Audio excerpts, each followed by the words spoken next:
सरकार द्वारा साल 2018 में चुनावी बॉन्ड की व्यवस्था को शुरू किया गया था और अब इस पूरी व्यवस्था को सुप्रीम कोर्ट में चुनौती दी गई है। सुप्रीम कोर्ट इस मामले की जल्द ही सुनवाई करने वाला है। तो ऐसे में हमारे लिए ये जान लेना जरूरी है कि आखिर ये व्यवस्था क्या है, इसकी शुरुआत क्यों की गई थी और इसकी आलोचना क्यों की जाती है। मेरा नाम है अक्षय और आपका स्वागत है दृष्टि आईएएस की इस नई वीडियो में। चलिए वीडियो की शुरुआत करते हैं और सबसे पहले वीडियो की रूपरेखा को समझ लेते हैं। तो वीडियो में सबसे पहले हमने न्यूज़ यानी कि खबर की बात की। खबर को जानने के बाद हम ये जो इलेक्टोरल बॉन्ड की व्यवस्था है, इस व्यवस्था पर बात करेंगे, इसके बैकग्राउंड को समझेंगे। इसके अलावा इस व्यवस्था का फ़ायदा क्या है उस पर भी बात करेंगे और साथ ही ये भी जानेंगे कि आखिर तमाम जानकारों द्वारा इस पूरी व्यवस्था की आलोचना क्यों की जाती है और अंत में एक सवाल पर भी बात करेंगे।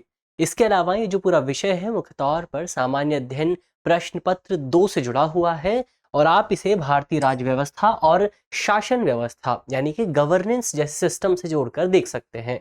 तो चलिए वीडियो की शुरुआत करते हैं और सबसे पहले ये जो चुनावी बॉन्ड की व्यवस्था है, इस व्यवस्था को एक बार समझ लेते हैं।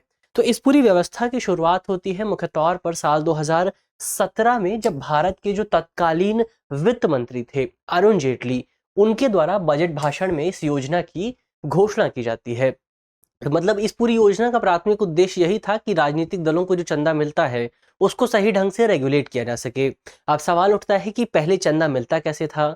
तो हम सभी जानते हैं कि राजनीतिक दलों को सही ढंग से काम करने के लिए पैसों की जरूरत पड़ती है और ये पैसा चंदे के जरिए आता है, डोनेशन के जरिए आता है। अब 2017 से पहले हुआ ये करता था कि जो डोनेशन था वो कैश में दिया जाता था। अब क्योंकि डोनेशन कैश में आ रहा था तो यहाँ पर ट्रांसपेरेंसी बहुत ज़्यादा नहीं हुआ करती थी। यहाँ पर काले धन का इस्तेमाल देखने को मिलता था और इसी को बदलने के लिए अरुण जेटली द्वारा बजट भाषण में 2017 के बजट भाषण में धन विधेयक के तहत यानी कि मनी बिल के तहत चुनावी बॉन्ड की व्यवस्था को पेश किया जाता है। अब चुनावी बॉन्ड की व्यवस्था के तहत मुख्य तौर पर 2 बदलाव किए गए थे।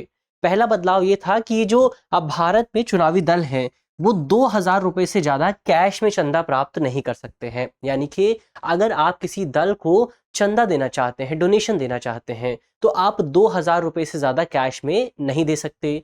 दूसरा बदलाव ये था कि यदि आप किसी दल को 2000 रुपए से ज्यादा देना चाहते हैं तो जो अमाउंट आप देंगे वो केवल इलेक्ट्रॉनिक माध्यम से दिया जाएगा और इसी व्यवस्था को हम चुनावी बॉन्ड की व्यवस्था के नाम से जानते हैं। तो ये तो इस पूरी व्यवस्था के बैकग्राउंड की बात हुई। अब औपचारिक तौर पर इस व्यवस्था की जो शुरुआत होती है वो साल 2018 में होती है। तो साल 2018 में चुनावी बॉन्ड स्कीम की शुरुआत होती है और इसके तहत मुख्य तौर पर आप भारत के जो पंजीकृत रजिस्टर्ड पॉलिटिकल ऑर्गेनाइजेशंस हैं उनको आप डोनेशन दे सकते हैं, उनको आप जो है चंदा प्रदान कर सकते हैं। और आप जब उनको डोनेशन देंगे तो आपके नाम को पूरी तरह से गुप्त रखा जाता है, एनोनिमस रखा जाता है। यानी कि किसी भी दल को ये पता नहीं चल पाता है कि जिस व्यक्ति ने चंदा दिया है उस व्यक्ति का नाम क्या है, उस व्यक्ति की तमाम जानकारियां क्या हैं। तो ये तो इस सिस्टम की बात हुई, लेकिन सवाल ये उठता है कि ये सिस्टम काम किस तरह से करता है। एक बार उस पर भी नजर डाल लेते हैं। तो यहाँ पर भारत सरकार की ओर से मुख्य तौर पर सरकार का एक बैंक है जिसका नाम है एसबीआई। तो सरकार ने एसबीआई को चुनावी बॉन्ड जारी करने की जिम्मेदारी दे रखी है, चुनावी बॉन्ड जारी करने का काम दे रखा है। और एसबीआई की कुछ डेजिग्नेटेड ब्रांचेस हैं, कुछ स्पेसिफाइड ब्रांचेस हैं जो कि चुनावी बॉन्ड जारी कर सकती हैं। अब चुनावी बॉन्ड को आप एक तरह के नोट की तरह देख सकते हैं। एक कागज होता है जिस कागज पर एक सर्टेन अमाउंट लिखा होता है। मान लीजिए कि आप किसी चुनावी दल को आप किसी राजनीतिक पार्टी को चंदा देना चाहते हैं। तो आप मान लीजिए 10,000 रुपए का देना चाहते हैं चंदा। तो सबसे पहले आप 10,000 रुपए लेकर उस बैंक के पास जाएंगे, उस ब्रांच में जाएंगे एसबीआई की।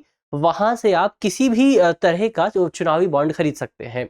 अब चुनावी बॉन्ड जो है वो 1,000 रुपए की वैल्यू में भी आते हैं, ये 10,000 रुपए की वैल्यू में भी आते हैं, 1 लाख रुपए की वैल्यू, 10 लाख रुपए की वैल्यू और 1 करोड़ रुपए की वैल्यू में भी आते हैं। तो मान लीजिए कि आपको 10,000 रुपए का चंदा देना है तो आप 10,000 रुपए लेकर उस बैंक के पास जाएंगे, उस ब्रांच में जाएंगे, उस ब्रांच से आप 10,000 रुपए का चुनावी बॉन्ड खरीद लेंगे। बैंक आपसे आपकी कुछ डिटेल्स लेगा और उस डिटेल को गुप्त रखेगा। इसके बाद आपने जो चुनावी बॉन्ड खरीदा है उस बॉन्ड को लेकर आप अपनी पसंद की पॉलिटिकल पार्टी के पास जा सकते हैं और उस पॉलिटिकल पार्टी को आप अपना बॉन्ड दे सकते हैं। तो जब आप बॉन्ड दे देंगे तो उस पॉलिटिकल पार्टी के लिए अनिवार्य है कि वो 15 दिनों के भीतर उस पूरे बॉन्ड का इस्तेमाल कर ले, उससे पैसा प्राप्त कर ले, क्योंकि ये जो चुनावी बॉन्ड होते हैं इनकी जो अवधि है वो केवल 15 दिनों तक रहती है, यानी कि ये बॉन्ड केवल 15 दिनों तक वैध रहते हैं। अब बॉन्ड के बारे में एक विशेष बात ये भी है, हमने पहले भी बात की थी कि चुनावी बॉन्ड को केवल आप इलेक्ट्रॉनिक माध्यम से ही खरीद सकते हैं, यानी कि अगर आपको बॉन्ड खरीदना है तो या तो आपको चेक का इस्तेमाल करना होगा या फिर आप ऑनलाइन भुगतान कर सकते हैं। तो ये मुख्य तौर पर इसकी सबसे बड़ी विशेषता है। तो यहाँ पर कैश को समाप्त करने की कोशिश की गई है।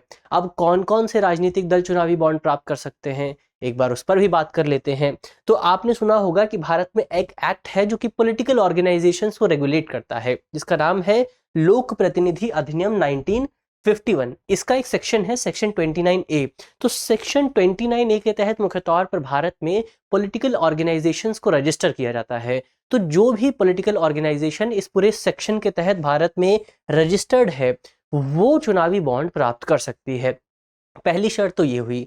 दूसरी शर्त ये है कि उस चुनावी दल के लिए ये भी अनिवार्य है कि जो भी पिछले लोकसभा या फिर विधानसभा चुनाव रहे थे उस चुनावी दल को उन चुनावों में कम से कम जितने भी वोट पड़े थे उसमें से कम 1% वोट प्राप्त करना अनिवार्य है।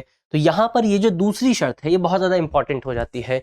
तो जब तक आपको जनता के बीच लोकप्रियता प्राप्त नहीं होगी, जब तक आपको 1% वोट नहीं मिलेंगे, तब तक आप चुनावी बॉन्ड की स्कीम का इस्तेमाल नहीं कर सकते हैं।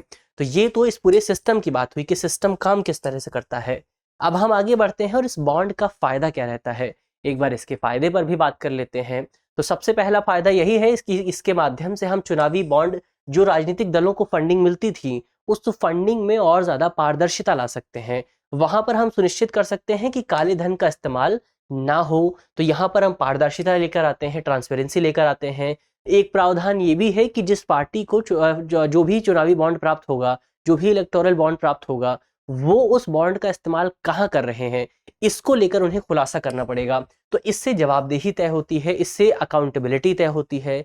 इसके अलावा नगद से लेन देन जो होता है, कैश से लेन देन को हम डिस्करेज करते हैं, हतोत्साहित करते हैं। और साथ ही जो दान करता है, जो डोनर है, उसके नाम का भी संरक्षण किया जाता है, उसको भी एक तरह से सुरक्षा प्राप्त होती है, उसको भी हरासमेंट से बचाया जा सकता है। तो ये कुछ फायदे हैं जो कि चुनावी बॉन्ड से हमें देखने को मिलते हैं। इसके अलावा अब अंत में बात करते हैं कि चुनावी बॉन्ड की व्यवस्था की इतनी आलोचना क्यों की जाती है। तो आलोचना सबसे पहले इस आधार पर की जाती है कि इस पूरी व्यवस्था में जो योगदान करता है उसका नाम पूरी तरह से गुप्त रहता है, उसका नाम एनोनिमस रहता है। तो इस गुप्त नाम की वजह से मुख्य तौर पर जो मतदाता हैं, जो हमारे वोटर्स हैं, उनका जानने का अधिकार प्रभावित होता है। और ये राइट टू नो जो है, जानने का जो अधिकार है, वो भारतीय संविधान के अनुच्छेद 19 यानी कि अभिव्यक्ति की स्वतंत्रता के अधिकार का हिस्सा है। तो ऐसे में इस पूरी व्यवस्था की वजह से अनुच्छेद 19 का भी उल्लंघन देखने को मिलता है। इसके अलावा कहा यह भी जाता है कि क्योंकि ये जो पूरा डेटा है, जो डोनर्स हैं उनका डेटा एसबीआई के पास मौजूद है और एसबीआई एक सरकारी बैंक है, तो इस तरह से हम कह सकते हैं कि जो डोनर्स हैं उनका डेटा सरकार के पास मौजूद है और सरकार कहीं ना कहीं इस तरह की आशंका हो सकती है कि सरकार उस डेटा का गलत इस्तेमाल कर सकती है। तो इसको लेकर भी एक आशंका जाहिर की जाती है। इसके अलावा इस पूरी व्यवस्था में जो दान की लिमिट है उस लिमिट को हटा दिया गया है। दरअसल पहले हुआ ये करता था कि जो कंपनी एक्ट है, कंपनी एक्ट 2013, इसके तहत प्रावधान ये किया गया था कि केवल वही कंपनियां पॉलिटिकल पार्टीज को चंदा दे सकती हैं जिनका पिछले 3 वर्षों में जो शुद्ध औसत लाभ है वो 7.5% के आसपास है। लेकिन जब 2017 में मनी बिल आया था, 2017 में इस पूरी व्यवस्था को पेश किया गया था, तब इस लिमिट को हटा दिया था। तो ये प्रावधान समाप्त हो गया है। तो ऐसे में आशंका ये भी जाहिर की जाती है कि कई बार काले धन का इस्तेमाल किया जाता है और शेल कंपनियों के जरिए पॉलिटिकल पार्टीज को फंडिंग की जाती है। शेल कंपनियां यानी कि जो जाली कंपनियां होती हैं, जिन कंपनियों को केवल इसी काम के लिए बनाया जाता है, कई बार इसी काम के लिए अलग से कंपनियां बनती हैं और उन कंपनियों के जरिए पॉलिटिकल पार्टीज को फंडिंग होती है और इस फंडिंग में ब्लैक मनी का इस्तेमाल होता है। तो इसी आधार पर मुख्य तौर पर इस पूरी व्यवस्था को चुनौती दी जाती रही है। हालांकि जो वर्तमान विषय है वो ये है कि क्योंकि 2017 में जब इस पूरी व्यवस्था को पेश किया गया था तो हमारी सरकार ने इस व्यवस्था को मनी बिल के हिस्से के तौर पर पेश किया था। तो ऐसे में सुप्रीम कोर्ट के सामने सवाल ये है कि क्या ये जो इलेक्टोरल बॉन्ड का विषय है, क्या इस विषय को हम मनी बिल में शामिल कर सकते हैं? क्योंकि सरकार इसको मनी बिल के तहत इसलिए लेकर आई थी क्योंकि इस मनी बिल की व्यवस्था ये होती है कि इसमें केवल लोकसभा में मतदान होता है, राज्यसभा में इस पर चर्चा नहीं की जा सकती और उस समय राज्यसभा में सरकार के पास बहुत सारे वोट मौजूद नहीं थे, तो इसी वजह से सरकार इस व्यवस्था को मनी बिल के हिस्से के तौर पर लेकर आई थी। तो अब सरकार से ये सवाल पूछा जा रहा है। चलिए अब अंत में एक सवाल की भी बात कर लेते हैं। सवाल जो है वो प्रीलिम्स का है और आप कमेंट बॉक्स में सवाल का जवाब दे सकते हैं। आज का हमारा सवाल है कि चुनावी बॉन्ड कितने दिनों तक वैध रहता है, यानी कि इसकी वैलिडिटी कितनी होती है। हमारे ऑप्शन है ऑप्शन ए 15 दिन, ऑप्शन बी 20 दिन, ऑप्शन सी 30 दिन या फिर ऑप्शन डी 6 महीने। तो आप कमेंट बॉक्स में सवाल का जवाब देना बिल्कुल न भूलें। इसके अलावा यदि आप इस वीडियो की पीडीएफ चाहते हैं तो इसकी पीडीएफ आपको हमारे टेलीग्राम ग्रुप पर मिल जाएगी और टेलीग्राम ग्रुप का जो लिंक है वो वीडियो के डिस्क्रिप्शन में होगा। तो ग्रुप से जुड़ना बिल्कुल भी ना भूलें। मिलते हैं आपसे अगली वीडियो में, तब तक के लिए धन्यवाद।